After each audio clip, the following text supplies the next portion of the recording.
un ejemplo de la aplicación de los principios bíblicos a los matrimonios desiguales. ¿Qué queremos decir con esto, hermanos?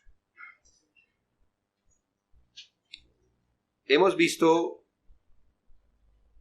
dos principios, pero la palabra de Dios no solo debe ser explicada, sino aplicada. No serviría de nada reconocer los principios si no vemos las aplicaciones prácticas. Y si el Señor quiere, en el transcurso del día de hoy vamos a tratar de poner estas aplicaciones a la palabra del Señor, aplicaciones a los principios. Es decir, ya sabemos lo que la palabra de Dios dice, ahora eso cómo funciona en la realidad. Este tercer principio, que es una aplicación, vamos a derivarlo de 1 de Samuel 25, de ese relato conocido por todos nosotros de el matrimonio de Nabal y Abigail. No vamos a encontrar en este relato todas las respuestas a todos los problemas que puede suscitar el tener un matrimonio desigual, por supuesto, pero sí vamos a encontrar ciertos principios que aplican a estos casos. Y estos principios esperamos pues que cada uno en el Señor pueda tener la sabiduría para ajustarlo a su propia vida. Pero también debemos entender que estos principios de aplicación tienen el antecedente y vamos a repasar cuál es el principio número 1. ¿Alguien recuerda?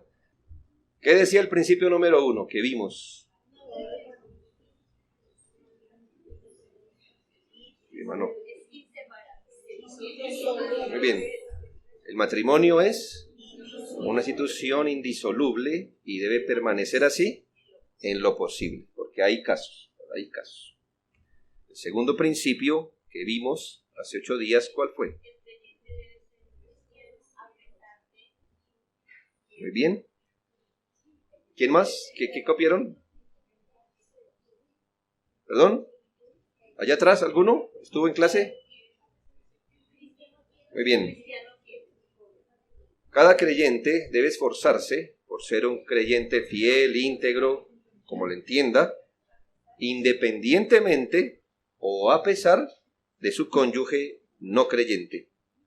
Y el principio que vamos a ver hoy, el tercer principio, es que un cónyuge creyente debe desarrollar sabiduría práctica para aplicar los principios de la palabra de Dios a cada caso en particular. Esto es que todos nosotros, todos y sobre todo, claro, esto aplica para todos, pero sobre todo, si usted es el cónyuge creyente en un matrimonio desigual, debe ser capaz de desarrollar sabiduría práctica, claro, con la ayuda de Dios, sabiduría práctica, para aplicar los principios de la palabra de Dios a cada caso en particular.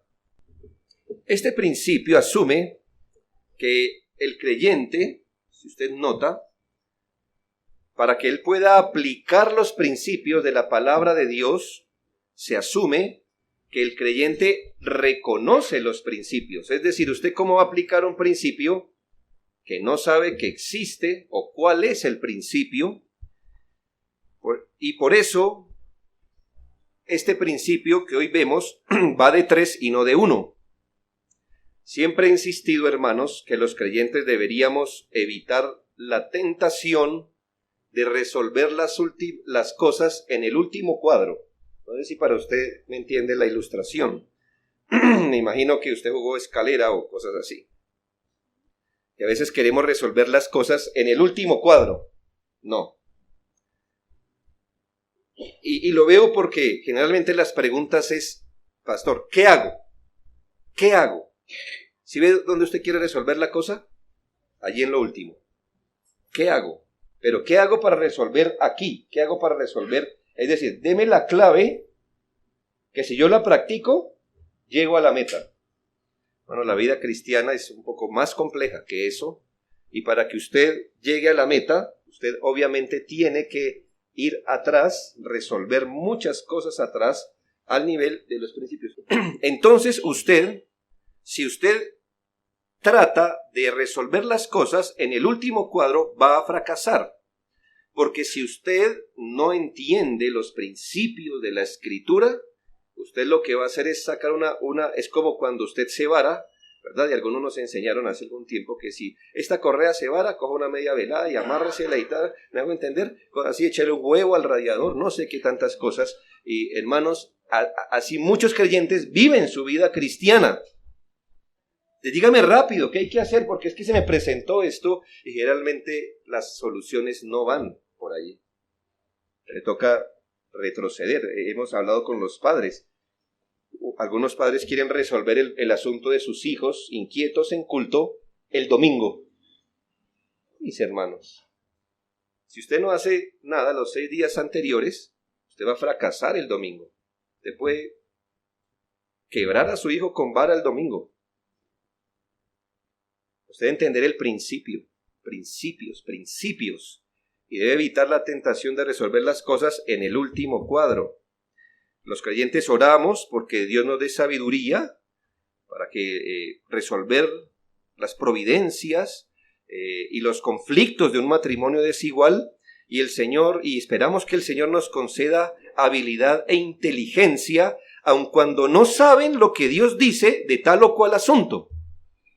Mi pregunta es, ¿están orando como reemplazo de su entendimiento de la palabra y no para fortalecer la obediencia a la palabra? Nunca use la oración como un reemplazo de su entendimiento de la palabra, sino que use la oración para fortalecer su entendimiento y su ánimo para obedecer.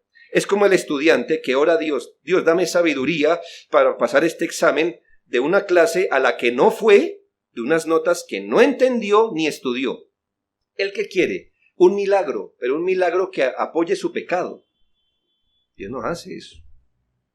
Usted ora como estudiante, diciendo, Señor, ayúdame a recordar lo que estudié, posiblemente pasé la noche sin dormir, pero ayúdame a entender más a esto que investigué, ayúdame. Señor, responde este tipo de cosas. Entonces, usted debe ser reflexivo, pedir sabiduría para aplicar los principios que ha reconocido en la Biblia, que ha entendido, y Dios, Él se ha comprometido a darnos sabiduría, porque recuerde que el que le falta sabiduría, pídala a Dios. En ese contexto que le digo, para aplicar los principios a casos particulares, y en esto sí, hermanos, sepa algo, que aunque tengamos aquí el mismo caso de cónyuges creyentes con no creyentes, usted puede estar seguro que no se les presentan los mismos casos. Por eso es que usted no le puede decir a otro, ¿usted cómo lo hace? Que el otro posiblemente, aunque tenga la misma providencia, no está viviendo los mismos casos. Cada uno debe desarrollar sabiduría para aplicar el caso a la situación particular que vive.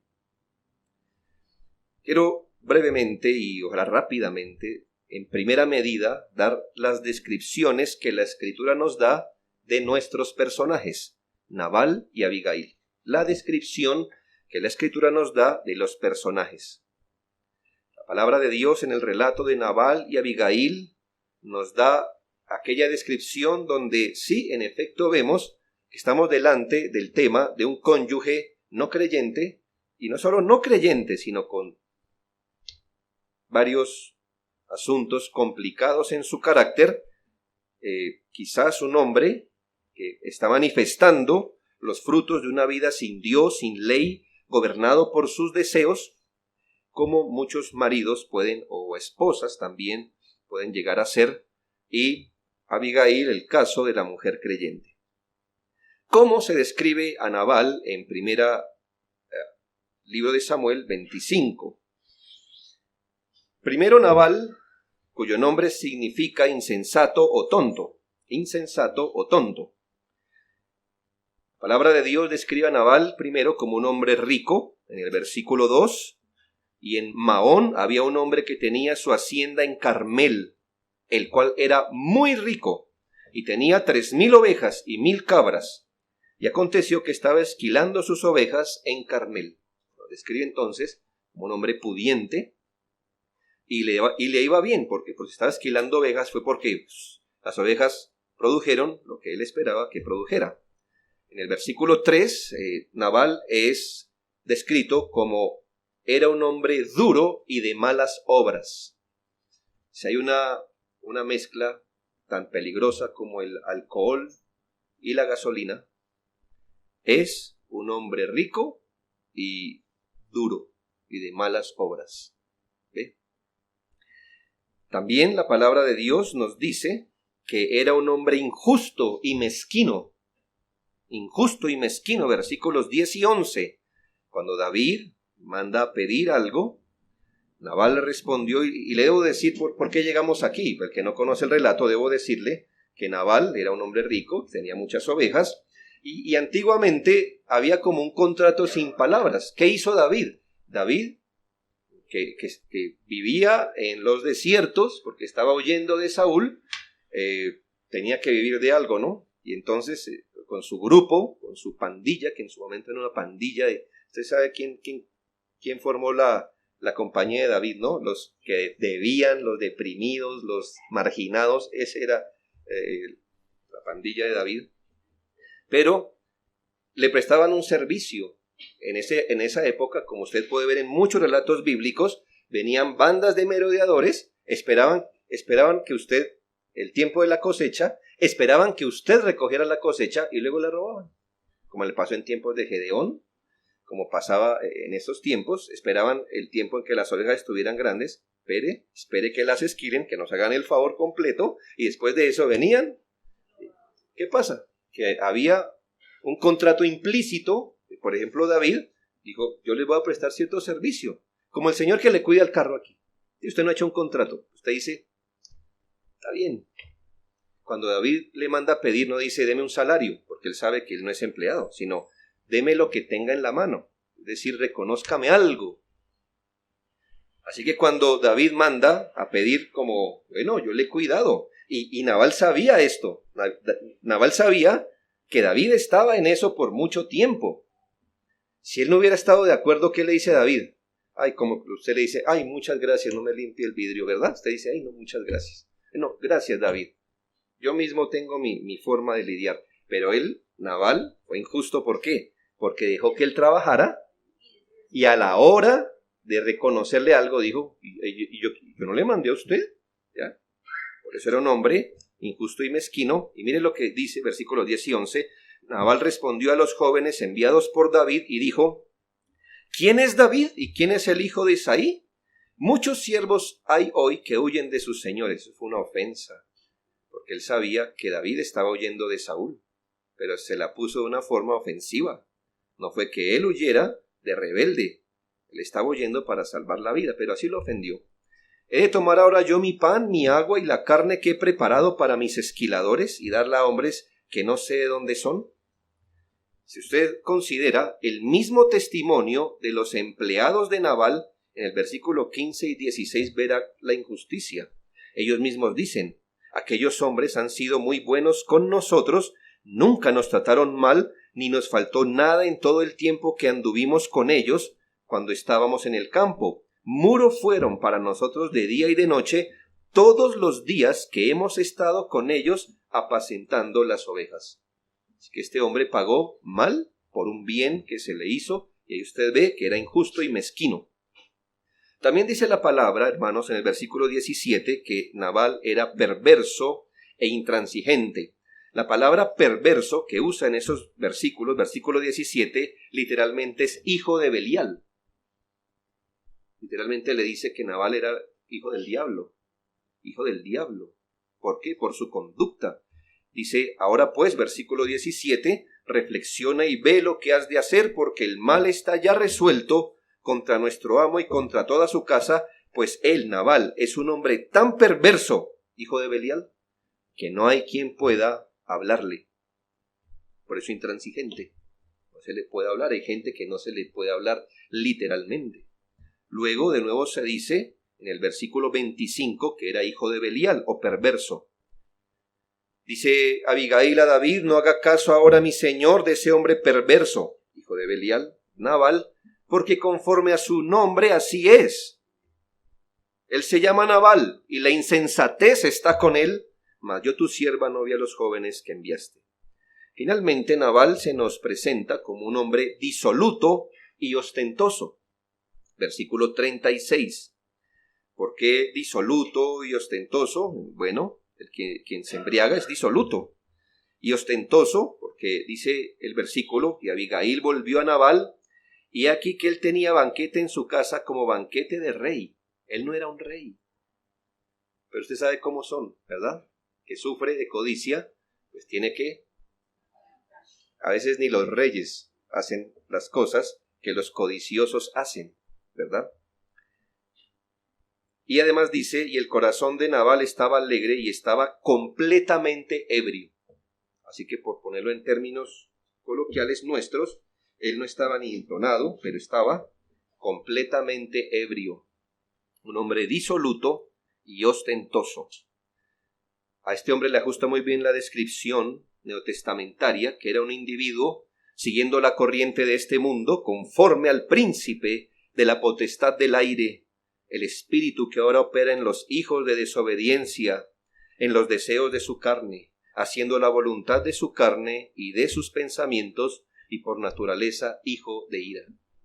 Esa es la descripción neotestamentaria de Nabal. ¿Cómo se describe ahora a Abigail en nuestro relato? Abigail, qué nombre tan bonito. Aquí nadie le han puesto a Abigail a su hija. Considérenlo. Sí, significa alegría de su padre. Qué lindo, ¿no? La alegría de su padre.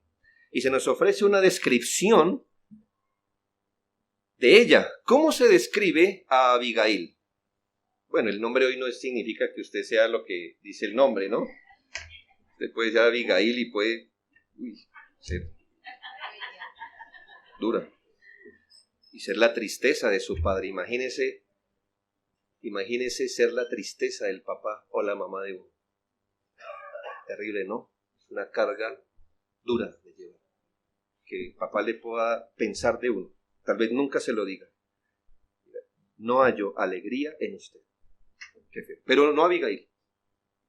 Dice la Biblia en el versículo 3 que era de buen entendimiento y hermosa. Y fíjese en el orden. Nunca dice hermosa, nunca se alaba la hermosura por encima del buen entendimiento. De buen entendimiento y hermosa. Oh, mi hermano. ¿Conoce a una mujer así, querido joven? No la deje ir. No la deje ir. No la deje ir. Hable ya. Hable. Se lo digo. A veces tienen buen entendimiento y Dios no les concedió hermosura. Y generalmente la hermosura viene sin buen entendimiento. ¿Lo ha visto? Lamentablemente así es. Así que si usted ve las dos, diga, esta es. No la deje ir. También justa. ¿Por qué? Porque pues como ya usted vio en los versículos 14 al 17, el servicio que prestaron los hombres a su esposo, ella se mueve para aliviarlo. Ella sí hace lo correcto, ella obra en justicia. Por eso los versículos 14 al 17 dice, entonces Abigail tomó luego 200 panes, 2 cueros de vino, 5 ovejas guisadas, 5 medidas de grano tostado, 100 racimos de uvas pasas y 200 panes de higos secos, y los cargó en los asnos y dijo a sus criados, id delante de mí y yo seguiré luego. Creo que son los versículos 18 y 19, 18 y 19, primera parte. Así que ella se nos muestra como una mujer justa, como una mujer generosa. Además, hermanos, ella se nos presenta como una mujer misericordiosa. Recuerdo que David dijo, este hombre se aprovechó de mí, no quiso darme nada. Muy bien, ahora voy a ir y voy a matar a todo varón de esa casa.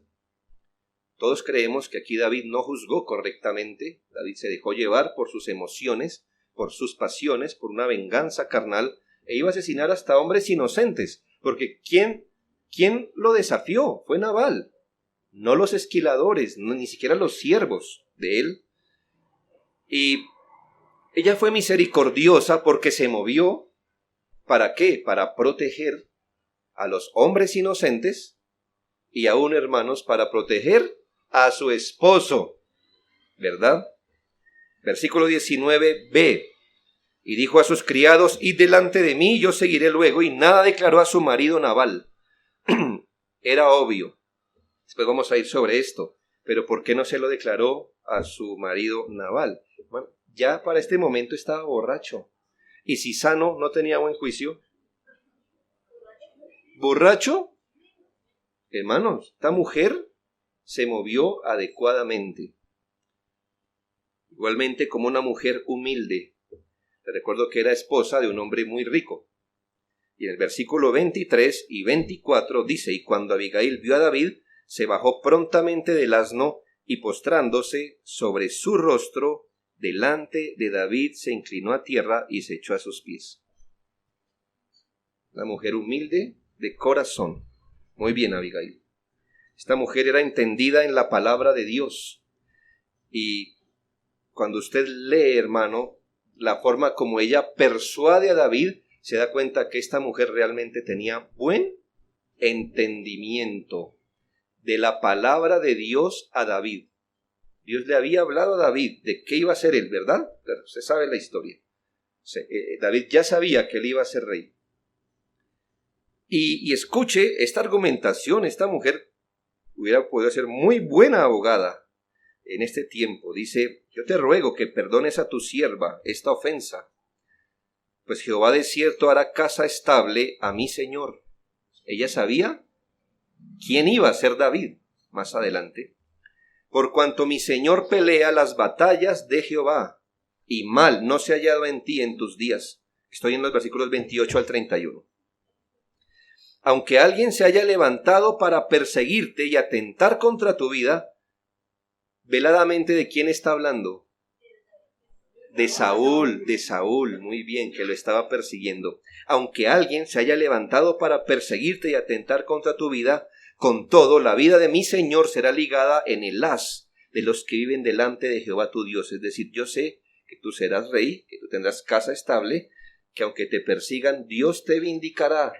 Dios te vindicará. Y Él arrojará la vida de tus enemigos como de en medio de la palma de una onda. Uy, qué interesante, ¿no? Él arrojará tus enemigos como de la palma de una onda. ¿Sabía Abigail qué había hecho David cuando joven? Sí, hermano. Está hablando en alegoría. ¿Qué está haciendo? Ganando su corazón. Yo sé quién eres tú, lo que has hecho de parte de Dios, etc.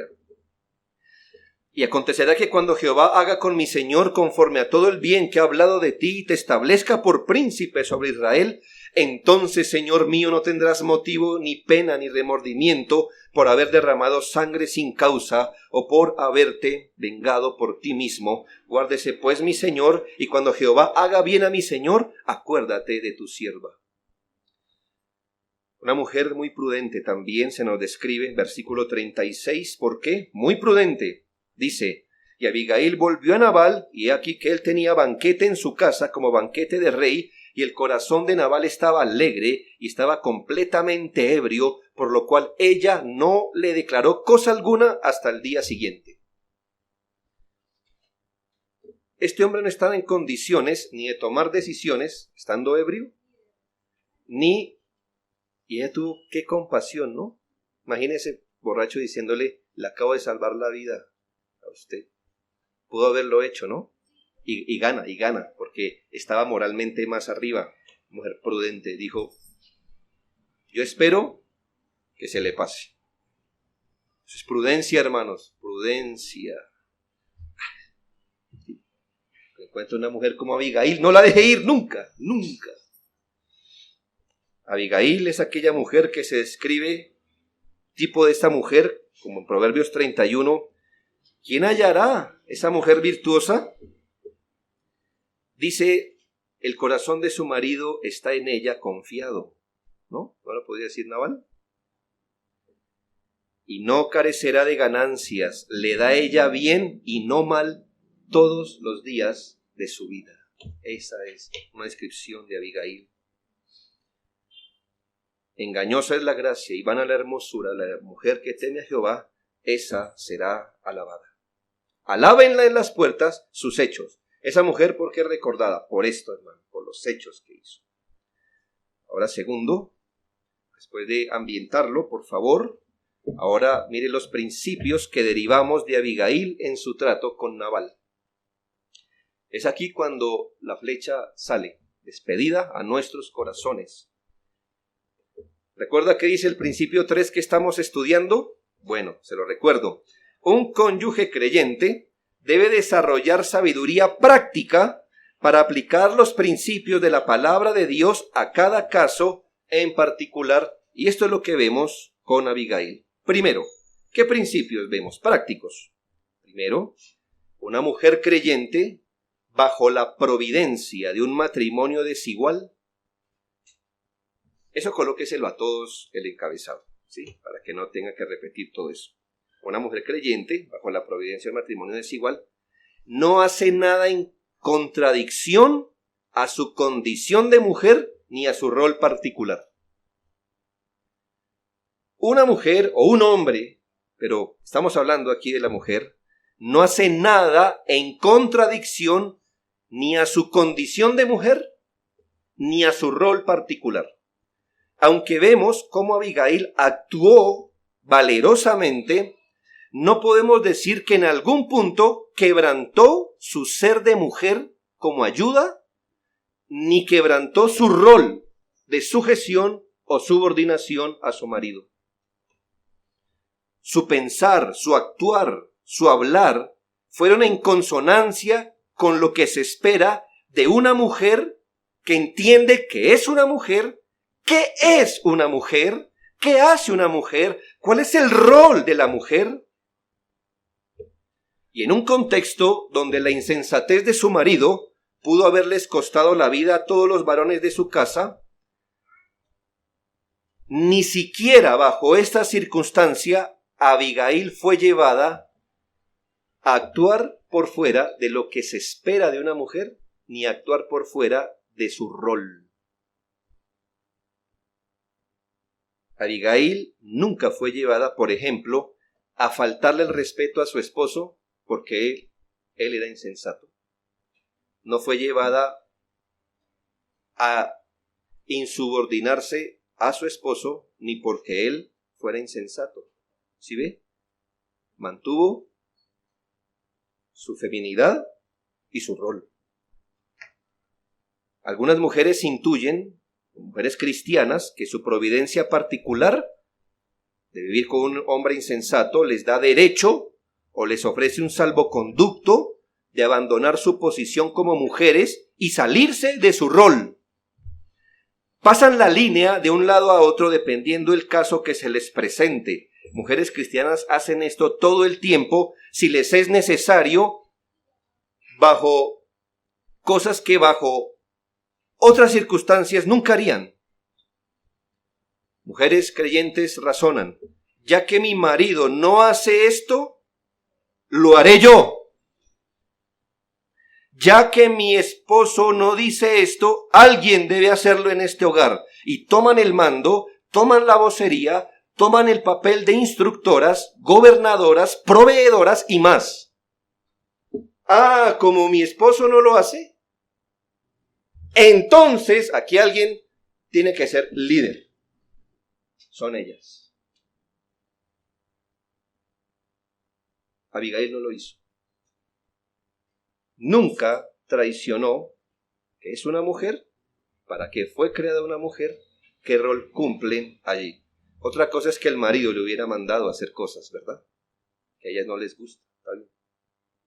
Pero en este caso no fue ella, ni ella intuyó que como su marido falla, ella puede ser instructora o gobernadora o proveedora de su casa. Si una mujer tiene que pisotear el lugar que Dios le dio como mujer, si una mujer tiene que pasar por encima de su rol particular en algún contexto, debe saber que lo que piensa hacer o decir no es de Dios, no es de Dios.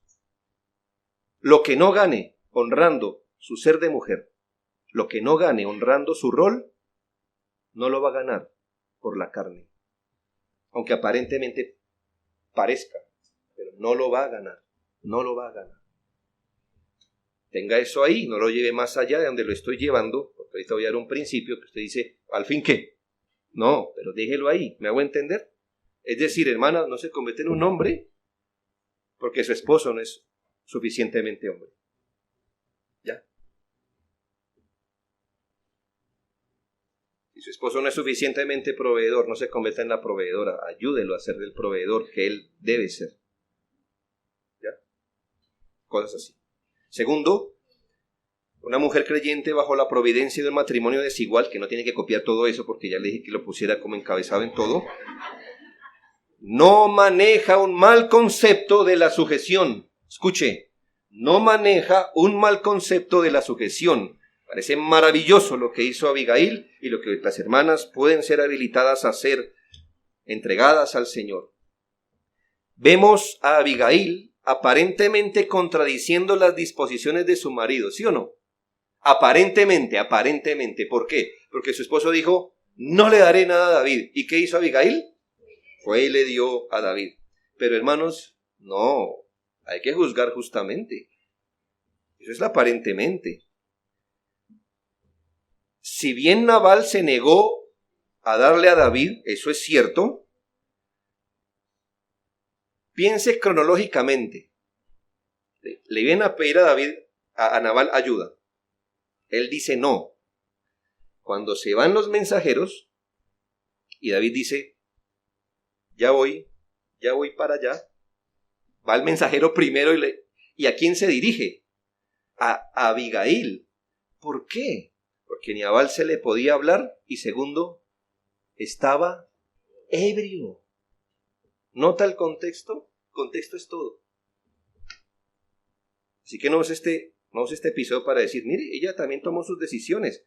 Bueno, las tomó, pero bajo una circunstancia específica, que ese hombre no estaba en capacidad de tomar una decisión. Si en su juicio Nabal no se dejaba hablar y era obstinado, estando borracho, ¿qué hubiera dicho Nabal? Tras de todo va a venir, ¿verdad? Y hermano, no solo no queda un hombre vivo, sino no queda ni una mujer viva. Abigail muestra lo siguiente, hermanas y hermanos.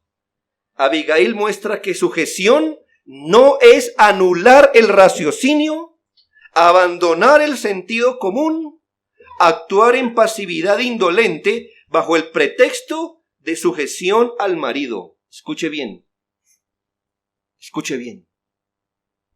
Nadie dice, ni la Biblia dice, nadie dice que sujetarse al marido es suicidar la mente, el buen juicio, el sentido común.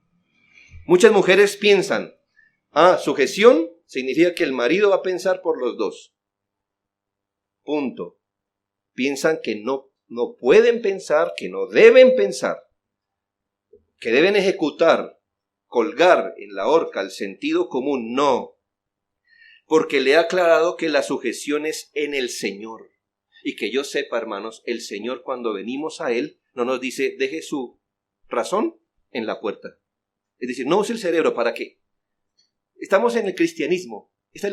Aquí no se usa el cerebro. Aquí no se usa el sentido común. Aquí no se utiliza el juicio. No, el cristianismo lo que hace es fortalecer el sentido común, darle sentido común al sentido común.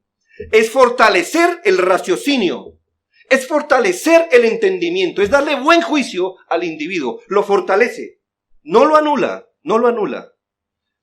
Así que muchas cosas no se van a resolver diciéndome, muéstrame el versículo, porque no necesito un versículo para justificar el sentido común. No lo necesito. Muéstrame el versículo que me dice que no debo arrojarme de aquí abajo. ¿Dónde está el versículo? No lo hay. Pero use el sentido común, por favor. Que cuando usted llega al Señor, el Señor no le pide que suicide su mente, sino que la gobierne por medio de la palabra. mujeres piensan que sujetarse a su marido es no pensar, no reflexionar, no considerar, no ejercitar el buen juicio. Tiene un mal concepto de lo que es sujetarse a su esposo. Porque entonces, ¿cómo va a saber cómo es sujetarse en el Señor si no sabe distinguir? Por eso mujeres resultan diciéndole sí a cosas que deberían decir al marido.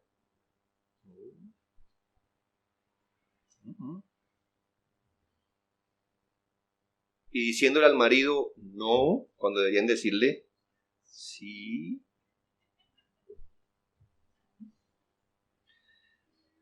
Si Dios ordenó en su ley proteger la vida, si el homicidio es un gran pecado, si Abigail sabía que se iba a cometer homicidios injustos, sería un acto de desobediencia al Señor y en sí mismo condenable para cualquier persona y para una mujer dejar que eso pasara sin hacer nada. Así que esta mujer piensa, sopesa la situación. Si hubiera otra situación, seguro ella hubiera actuado de otra manera, pero esa fue la situación. Se va a cometer una injusticia, van a morir varones, aún este insensato que tengo como esposo.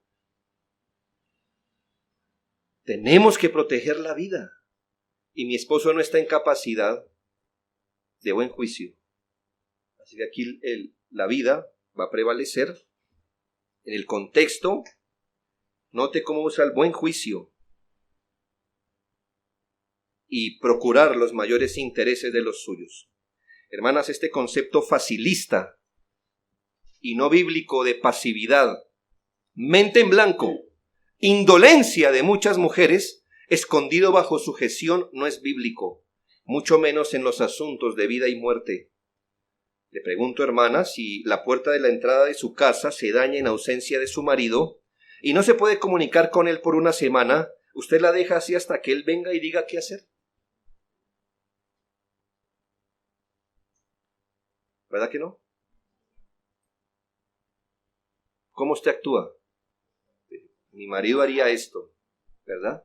El buen juicio. Usted tampoco va a comprar la corrediza, la de control, la que cuesta 20 millones. Dice, mira, no, hermano, pero tampoco le va a poner plástico a la puerta, por favor, hermana. Sentido común. ¿Qué haría mi marido? ¿Cuánto gana mi marido? ¿Cómo sortearía él este asunto? ¿Me hago entender? Sujeción no anula, fortalece. Si Juanito está delirando de fiebre y su esposo insiste en que no le dé acetaminofén, ni deja que lo lleven al médico porque espera un milagro de Dios, ¿lo acepta en silencio, hermana? ¿Lo acepta en silencio? ¿Sí? ¿Y lo deja morir? Espero que no, hermana. Usted diga sujeción. Esposas sujetas. Sí, tiene un mal concepto de lo que es sujeción. La sujeción no anula el sentido común. Claro, no lleve estos ejemplos a las minucias y entonces pase por encima del juicio de su marido acusando que todo es de vida o muerte. Todo es de vida o muerte. No, ma. Voy a ir donde mi madre. Así tú no quieras. De vida o muerte. Celebrar su cumpleaños. No haga eso. No era el caso de Abigail. Y en muchas cosas, sujeción es sujeción en todo. Pero mujeres que no desean ni meditar en la Biblia, que desean evitar la confrontación, prefieren cerrar la boca, dejar que las cosas pasen, prefieren que su marido yerre, que sus hijos pequen, con tal de no perder su comodidad. Ellas han dejado todo trabajo de buen juicio, discernimiento y consejo en manos de sus maridos sin ser ayuda idónea como Dios las ha hecho. No traicione su rol ni su creación. Que su marido no la escuche hasta que usted se muera, no la habilita que usted no siga dando su ayuda. Porque no os canséis de hacer el bien. No se canse, así el otro nunca lo aproveche.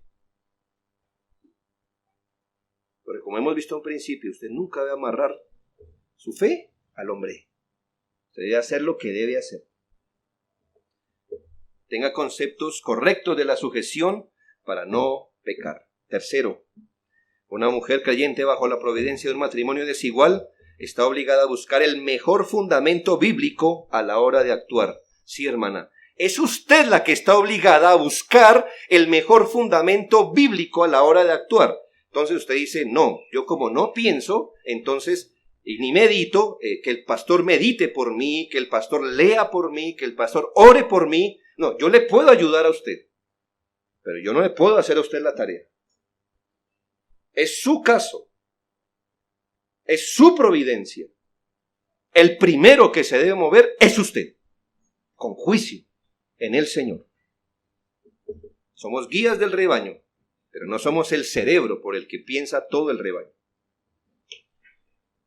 Ya que la palabra de Dios es la guía de Dios y Padre, para conducirnos en la vida, la mujer debe ser buena aprendiz y escudriñadora de la palabra de Dios, para que pueda andar a la luz de su fe con precisión en cada asunto. ¿En qué mostró Abigail que buscó el mejor fundamento bíblico a la hora de actuar? Bueno, primero en su entendimiento de a quién su esposo había ofendido. Oh, sí. Yo creo que entendía, aunque Salomón no había nacido, o probablemente, si no había nacido, ella sabía que usted no puede contrariar a un rey y salir ileso. Ella sabía que no podía tener ni ahora ni para el futuro en contra al futuro rey. ¿Ya? Eso es sensatez bíblica. Y ella misma lo dice. Y acontecerá que cuando Jehová haga con mi Señor conforme a todo el bien que ha hablado de ti. Ella sabe. Juicio bíblico. Sí ve lo mejor que tenía en su momento. También, segundo, buscó el mejor fundamento bíblico en el método que usó para comunicar las cosas. Una mujer bíblica. Ella dice, aquí hay un hombre airado y aquí hay un hombre insensato. ¿Cómo se le habla a un hombre airado y cómo se le habla a un hombre insensato? Si ve, eso es juicio bíblico. Seguramente si las personas se hubieran comportado de otra forma, entonces se les habla de acuerdo a cómo están en ese momento, pero en ese momento tenía por un lado un hombre airado que venía a hacerle daño y por otro a un hombre insensato, borracho, que pudo haber muerto sin saber de qué. Y entonces, ¿qué principio ve? Que la blanda respuesta quita la ira. ¿Lo hizo? Sí, ¿verdad? No había leído a Salomón porque no había nacido. Pero busca el recurso bíblico. Dice, este hombre viene armado. Es mejor sosegarlo con palabras sabias. ¿Por qué? Porque las palabras ásperas hacen subir el furor. Proverbios 15:1. También dice la palabra de Dios que la palabra a su tiempo cuán buena es. Proverbios 15:3. ¿Cuándo le habló a su marido? Cuando era bueno hacerlo. No cuando ella pensaba que era mejor. Imagino que si su marido se ha emborrachado alguna vez, la tentación está ahí a exhortarlo, a hablarlo y hasta evangelizarlo cuando él está bajo los efectos del alcohol. Hermanos, un hombre embrutecido no va a poder entender nada. Sí, hermanos, la Biblia dice que la embriaguez es el embrutecimiento del individuo. No recuerdo el proverbio exactamente, creo que es 18, que nos da la descripción de lo que es un hombre entontecido. Así que ella dice, la palabra a su tiempo es buena, ahora no es tiempo, mañana lo será. Y mire qué lindo, Proverbios 25, 21 al 22, donde se nos dice cómo tratar a un enemigo. Si tu enemigo tuviere hambre, dale de comer, si tuviere sed, dale de beber. Y esta mujer, ¿qué hizo con su marido, hermanos? Le hizo bien. Le hizo bien. ¿Por qué? Protegió su propia vida. Ella se movió buscando el bien de su casa, salvó a los varones de su casa, salvó a su marido, detuvo a David de cometer un pecado. Y todo esto, hermana, no se consigue si usted no es una mujer reflexiva, que anda buscando el mejor fundamento para actuar. No consideró lo superficial de las cosas. Mujeres a veces están más preocupadas del lavado de manos y de la dieta que del estado espiritual de su familia. Son más estéticas que espirituales, más afanadas de la apariencia que del fondo, de los modales que de las buenas obras. Aprende de Abigail aquello que hizo para honrar al Señor. Cuarto, una mujer creyente no deja que su juicio sobre su marido impío sea nublado por su afecto y por mantener la convivencia con él. Una mujer bajo esta providencia no deja que su juicio sobre su marido impío sea nublado por su afecto, ni por mantener la convivencia con él. Se ve todo el tiempo. Mujeres que se profesan cristianas, sin principios ni criterios bíblicos, prefieren dejarse llevar por el carácter de su marido, ya sabe, para evitar ciertas cosas. Muchas mujeres simplemente conviven y aman a sus maridos por la vía del autoengaño y la justificación de los pecados de su cónyuge. Abigail es singular porque ella amó a su cónyuge, convivió con él, no engañándose de quién era su marido, sino sabiendo y teniendo muy claro con quién estaba casada. Si ella hubiera razonado así, qué sabio es mi marido, qué justo es que él es tan lindo siempre. Si ves, qué inteligencia, por eso es rico. Nuestra familia perfecta, no debe darle nada a ese tal David, sí, ni a sus siervos, no. Es que mi esposito es tan buen administrador, él es tan firme.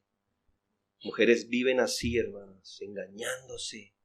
Es la forma que han encontrado de lidiar para vivir con un hombre insensato. Engañándose, maquillando a su esposo. Si ella hubiera razonado así, ese mismo día hubiera muerto.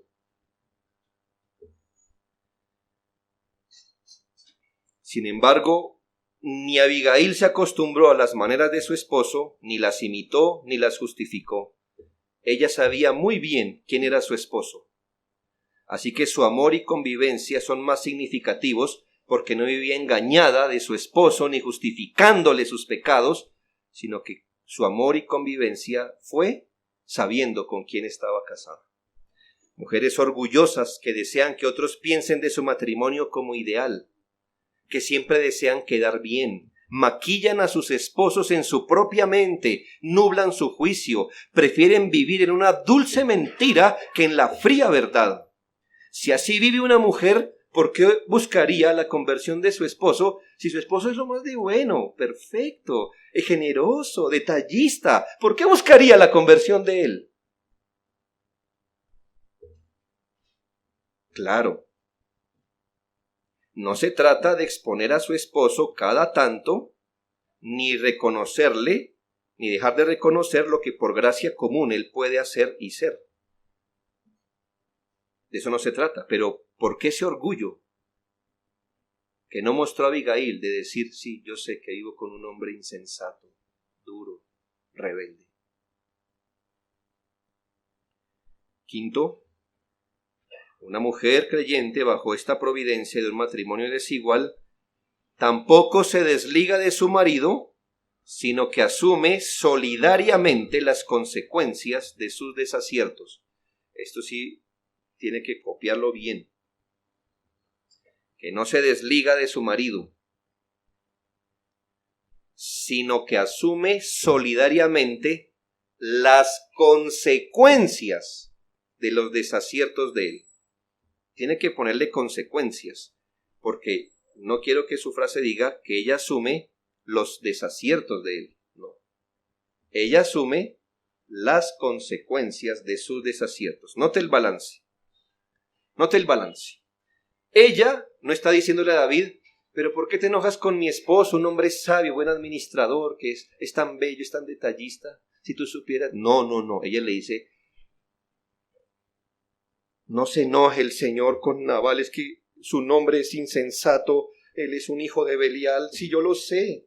Él es duro. ¿Ya? Él sabe. Es un balance. Ella es realista. Claro. Tampoco ella colocó un cartel en la casa. Bienvenidos a la casa del hijo de Belial y cosas así para exponerlo innecesariamente. No. Pero ella sabe a quién se le está dirigiendo, por qué se le está dirigiendo. Pero ella no vivía autoengañada, es lo que le quiero decir. Ella no fue solidaria con el pecado de su esposo. Es decir, ella no compartió lo que su esposo hizo. No lo compartió. Y aquí va el balance de este punto. Como en toda pareja, aunque no estemos juntos en las decisiones, estamos juntos en las consecuencias de las buenas o malas decisiones. Esta mujer no pidió esto. Querido David, el único que pecó fue Nabal, ve y mátalo a él. No. Tuvo esa visión solidaria para ser clara que ella no estaba con su pecado, que ella no estaba con su carácter, pero que ella estaba asumiendo las consecuencias del pecado de su esposo. Versículos 25 y 28. Mas yo, tu sierva, no vi a los jóvenes que tú enviaste. Y en el 28, yo te ruego que perdones a tu sierva esta ofensa. ¿Qué mujer? No la deje ir, joven. ¿Quién ofendió? Nabal. ¿Y qué dice ella? Perdona a tu sierva esta ofensa. Perdóname a mí. Ella no está diciendo, mi marido hizo algo bueno, mi marido es bueno.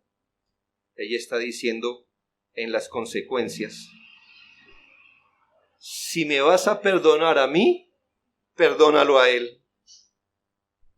Y si lo vas a justiciar a él, ajustícianos a todos. Como los padres que pedimos perdón a otros por el mal comportamiento de un hijo, del hombre que pide perdón a otros por los celos de su esposa. Disculpe, que ya usted sabe. Esta mujer dice, lo acepto, él obró mal. Perdóname la ofensa. ¿Ve? Solidaridad en las consecuencias. ¿Qué sabiduría se ha de tener en cada caso? Esta mujer supo cómo hablarle, qué decirle, cómo fueron sus palabras a su propio esposo. Hermanos, gran parte del capítulo fue las palabras de Abigail a David. Tan solo un pequeño versículo de las palabras de Abigail a su esposo. Porque aunque ella no leyó Primera de Pedro, capítulo 3, versículo 1, que dice que la mujer debe ganarlo sin palabras, ella lo hizo. Y en eso comprueba que ella era una mujer espiritual. No dijo, mire, tal, lo exhortó, lo enseñó, le citó la confesión de fe, el sermón anterior, le envió al WhatsApp el enlace de un sermón para que le diera duro. Pasó esto y lo otro, y Dios se encargó del resto. Es la palabra de Dios, que cuando él escuchó lo que había pasado, en ausencia de su juicio, porque estaba presente en cuerpo, pero su juicio estaba embolatado entre el alcohol, dice la Biblia que él